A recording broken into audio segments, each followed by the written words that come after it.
It's 79 degrees in here. But where is 126 degrees? The 126 degrees is a wireless sensor. And there is this wireless sensor right there. Why is this important? Because some people do not know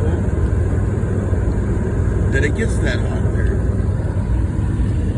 That's the temperature inside the cooler. Study by Bowdish.